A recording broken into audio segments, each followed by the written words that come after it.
Epístola de Tiago, capítulo 1. Tiago, servo de Deus e do Senhor Jesus Cristo, às 12 tribos da dispersão, saúde. Meus irmãos, tende por motivo de grande gozo o passarde por várias provações, sabendo que a aprovação da vossa fé produz a perseverança, e a perseverança tenha a sua obra perfeita, para que sejais perfeitos e completos, não faltando em coisa alguma. Ora, se algum de vós tem falta de sabedoria, peça a Deus, que a todos dá liberalmente e não censura, e ser-lhe-á dada. Peça-a, porém, com fé, não duvidando, pois aquele que duvida é semelhante à onda do mar, que é sublevada e agitada pelo vento. Não pense tal homem que receberá do Senhor alguma coisa. Homem vacilante que é, e inconstante em todos os seus caminhos, mas o irmão de condição humilde glorie-se na sua exaltação, e o rico no seu abatimento, porque ele passará como a flor da erva, pois o sol se levanta em seu ardor e faz secar a erva, a sua flor cai e a beleza do seu aspecto perece. Assim murchará também o rico em seus caminhos. Bem-aventurado o homem que suporta a aprovação, porque, depois de aprovado, receberá a coroa da vida que o Senhor prometeu aos que o amam. Ninguém, sendo tentado, diga: sou tentado por Deus, porque Deus não pode ser tentado pelo mal, e ele a ninguém tenta. Cada um, porém, é tentado quando atraído e engodado pela sua própria concupiscência. Então, a concupiscência, havendo concebido, dá à luz o pecado, e o pecado, sendo consumado, gera a morte. Não vos enganeis, meus amados irmãos. Toda boa dádiva e todo dom perfeito vem do alto, descendo do Pai das luzes, em quem não há mudança nem sombra de variação. Segundo a sua própria vontade, ele nos gerou pela palavra da verdade, para que fôssemos como que primícias das suas criaturas. Sabei isto, meus amados irmãos, todo homem seja pronto para ouvir, tardio para falar e tardio para se irar, porque a ira do homem não opera a justiça de Deus. Pelo que, despojando-vos de toda sorte de imundícia e de todo vestígio do mal, recebei com mansidão a palavra em vós implantada, a qual é poderosa para salvar as vossas almas. E sede cumpridores da palavra e não somente ouvintes, enganando-vos a vós mesmos. Pois se alguém é ouvinte da palavra e não cumpridor, é semelhante a um homem que contempla no espelho o seu rosto natural, porque se contempla a si mesmo e vai-se, e logo se esquece de como era. Entretanto, aquele que atenta bem para a lei perfeita, a da liberdade, e nela persevera, não sendo ouvinte esquecido, mas executor da obra, este será bem-aventurado no que fizer. Se alguém cuida ser religioso e não refreia a sua língua, mas engana o seu coração, a sua religião é vã. A religião pura e imaculada diante de nosso Deus e Pai é esta: visitar os órfãos e as viúvas nas suas aflições e guardar-se isento da corrupção do mundo. Capítulo 2. Meus irmãos, não tenhais a fé em nosso Senhor Jesus Cristo, Senhor da glória, em acepção de pessoas.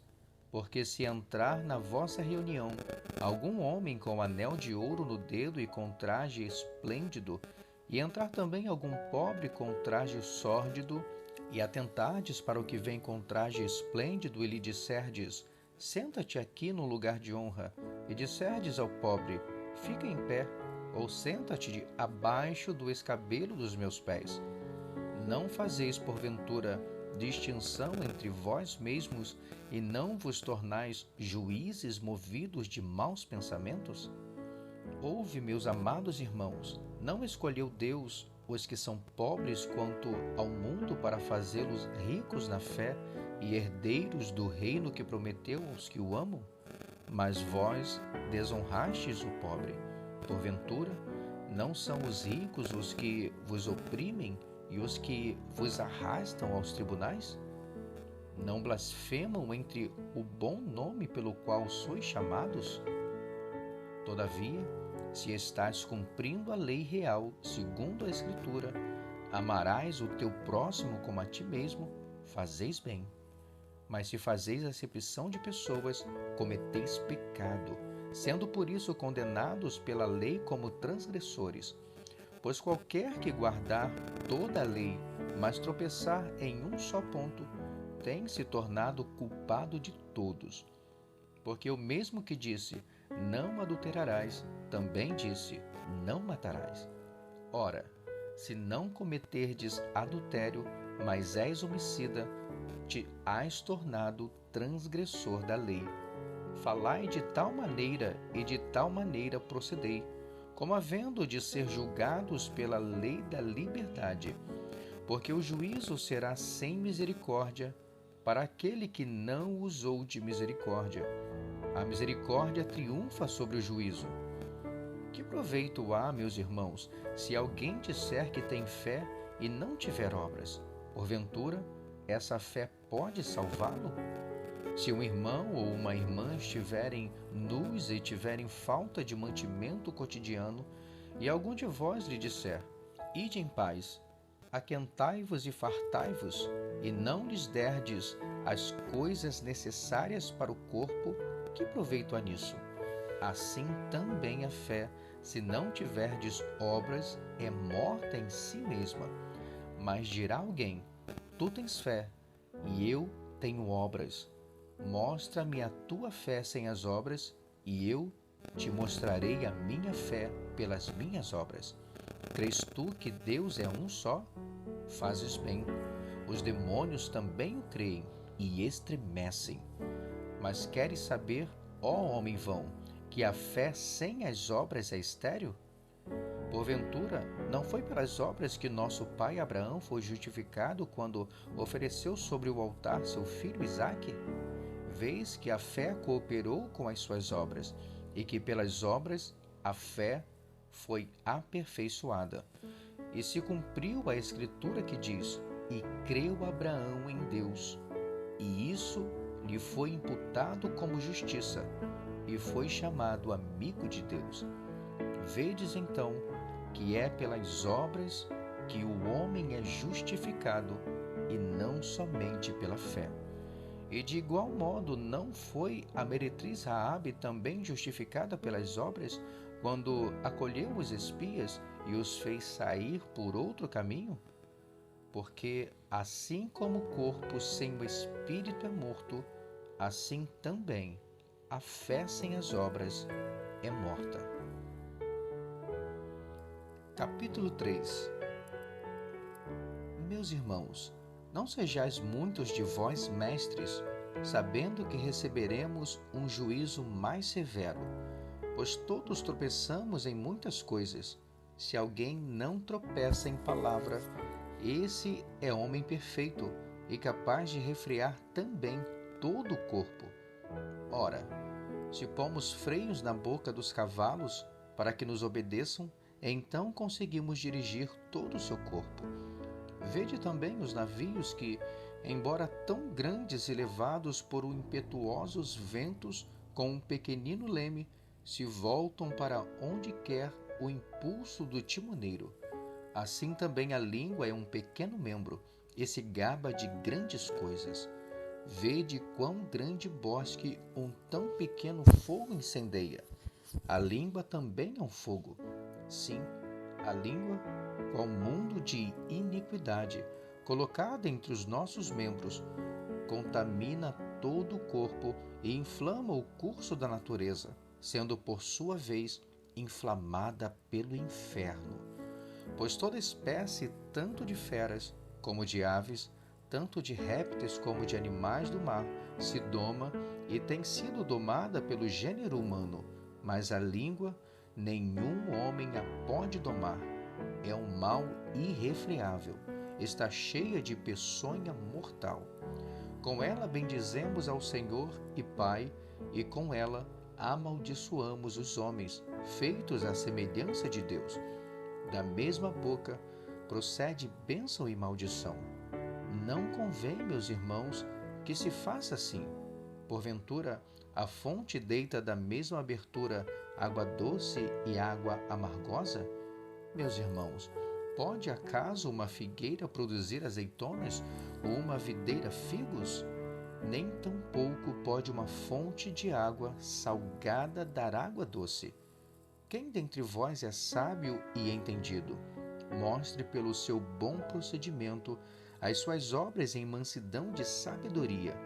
Mas, se tendes amargo ciúme e sentimento faccioso em vosso coração, não vos glorieis, nem mentais contra a verdade.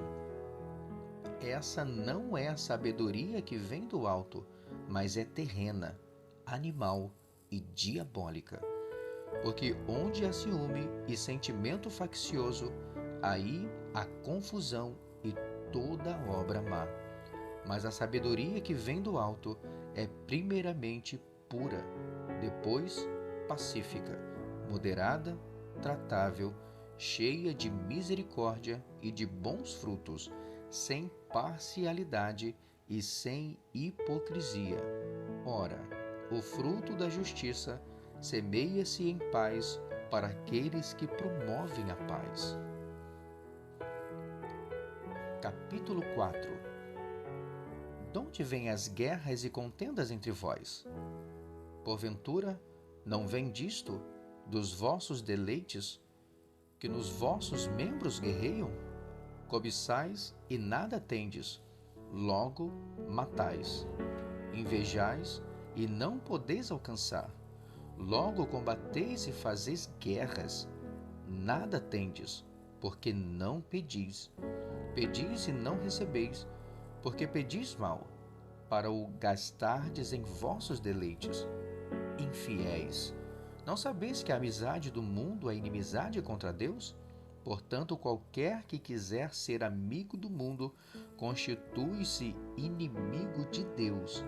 Ou pensais que, em vão, diz a Escritura, o Espírito que Ele fez habitar em nós anseia por nós até o ciúme?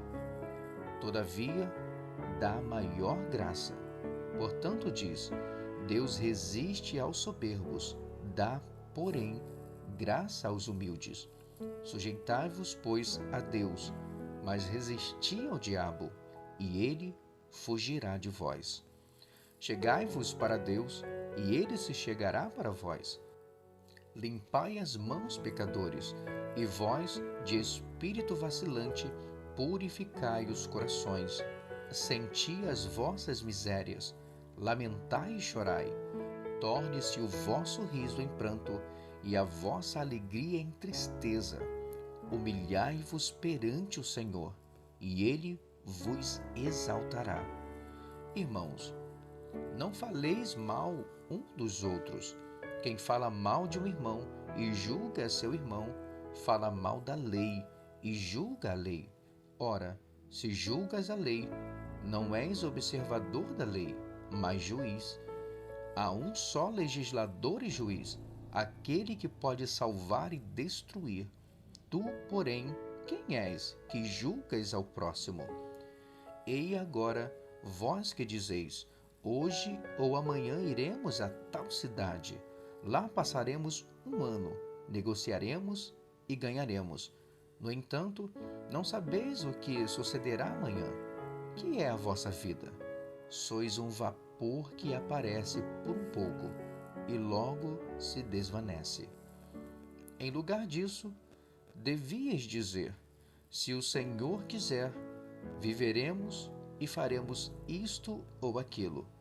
Mas agora vos jactais das vossas presunções. Toda jactância tal como esta é maligna. Aquele, pois, que sabe fazer o bem e não o faz, comete pecado.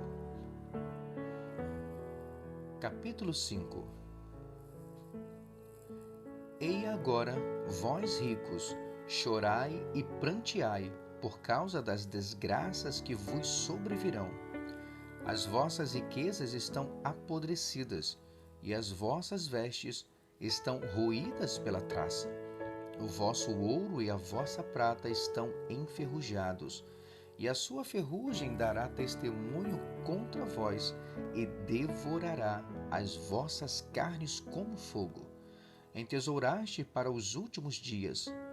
Eis que o salário que fraudulentamente retiveste aos trabalhadores que ceifaram os vossos campos clama, e os clamores dos ceifeiros têm chegado aos ouvidos do Senhor dos Exércitos. Deliciosamente vestistes sobre a terra e vos deleitastes. Cevastes os vossos corações no dia da matança. Condenaste e matastes o justo. Ele não vos resiste. Portanto, irmãos, sede pacientes até a vinda do Senhor. Eis que o lavrador espera o precioso fruto da terra, aguardando-o com paciência, até que receba as primeiras e as últimas chuvas. Sede vós também pacientes. Fortalecei-vos os vossos corações, porque a vinda do Senhor está próxima. Não vos queixeis, irmãos, uns dos outros, para que não sejais julgados. Eis que o juiz está à porta. Irmãos, tomai como exemplo de sofrimento e paciência os profetas que falaram em nome do Senhor. Eis que chamamos bem-aventurados os que suportaram aflições. Ouvistes da paciência de Jó, e vistes o fim que o Senhor lhe deu, porque o Senhor é cheio de misericórdia e compaixão.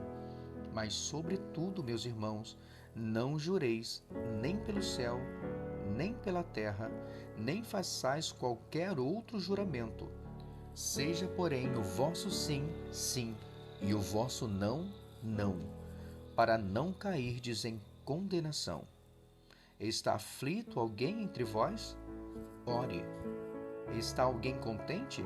Cante louvores. Está doente algum de vós? Chame os anciãos da igreja, e estes orem sobre ele, ungindo-o com óleo em nome do Senhor. E a oração da fé salvará o doente, e o Senhor o levantará. E se houver cometido pecados, ser-lhe-ão perdoados. Confessai, portanto, os vossos pecados uns aos outros, e orai uns pelos outros, para serdes curados. A súplica de um justo pode muito na sua atuação. Elias era homem sujeito às mesmas paixões que nós, e orou com fervor para que não chovesse, e por 3 anos e 6 meses não choveu sobre a terra. E orou outra vez, e o céu deu chuva, e a terra produziu o seu fruto.